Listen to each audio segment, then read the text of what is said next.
Belle soirée à toutes et tous, vous écoutez BXFM, la radio pop rock en direct de Pouille et Halles Saint-Géry à l'occasion de l'inauguration de l'exposition consacrée aux 40 ans du Myrano, un endroit qui a vu passer plein de gens. Et là nous avons une personnalité du Myrano, Pierre. C'est un peu, quand on rentrait au Myrano, on disait bonjour le même. Jean-Pierre, tu as été gérant pendant combien de temps, toi? 12 ans. 12 ans, tu as succédé à qui? Nathalie Coquart ou à d'autres gens? Nathalie est venue après. Oui, donc voilà, donc Nathalie est venue Jean-Pierre. après, j'ai succédé à Paul. Voilà, et donc fait partie, c'est quoi, dans les années 90, hein, c'est ça? Paul a fait de 80 à 82, moi je suis resté jusqu'en 94. Voilà. Et puis Nathalie est arrivée. Tu es revenu pratiquement spécialement pour l'événement, hein? Spécialement. Tu habites où maintenant? En Ariège, dans les Pyrénées. Ouais, très au bien. bord de l'eau. Et alors, à l'orée de la forêt, c'est magnifique. Et Jean-Pierre, quelle a été ta contribution à l'essor du Myrano, qui était déjà là avant? Qu'est-ce que tu lui as apporté en plus? Avant, j'étais postier. C'est vrai? Oui, ben oui. Ah, mais comment tu es arrivé là J'étais postier alors? 10 ans. Je sais plus moi. En fait, je connaissais Philippe Rousseau. Oui. M'accueillait à Bruxelles. Elle m'a dit viens travailler, viens travailler au Myrano, tu vas gagner beaucoup de sous. Ouais, ben c'est vrai. Oui, oui, par rapport à mon salaire de fonctionnaire, j'étais mirobolant. Mais alors, donc, tu es arrivé dans cette aventure en changeant totalement de vie. Et qu'est-ce qui t'a attiré? Le milieu de la nuit, la musique? Quel a été ton moteur? Je connaissais déjà le milieu de la nuit parce que j'avais déjà travaillé une première fois au Circus. Ah oui. Chaussée de Waterloo, bien sûr. Waterloo, avec Pépé.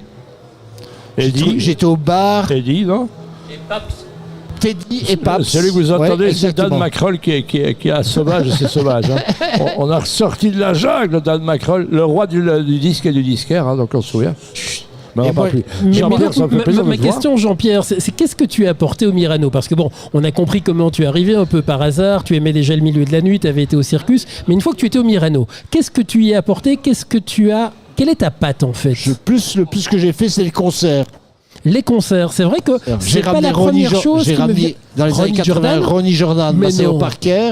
Waouh. J'ai ramené Prince. J'ai ramené, dans le cadre au Brésil, Gilberto Gil.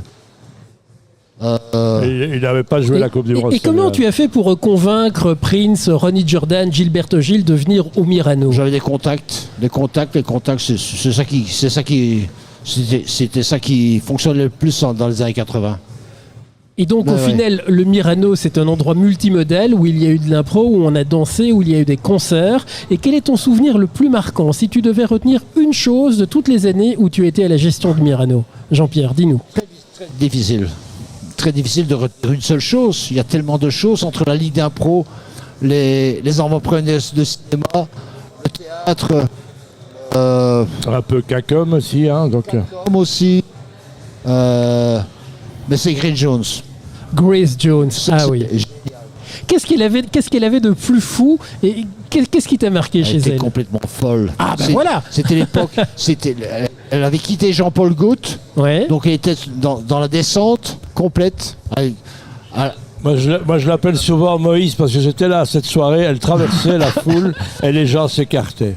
Eh bien, merci Jean-Pierre, merci pour ces anecdotes, merci pour tout le travail que tu as accompli au Myrano, où on va encore aller danser certainement un jour ou l'autre. L'année Et si prochaine. on n'y va plus danser, on viendra voir l'exposition ici au Halles Saint-Géry.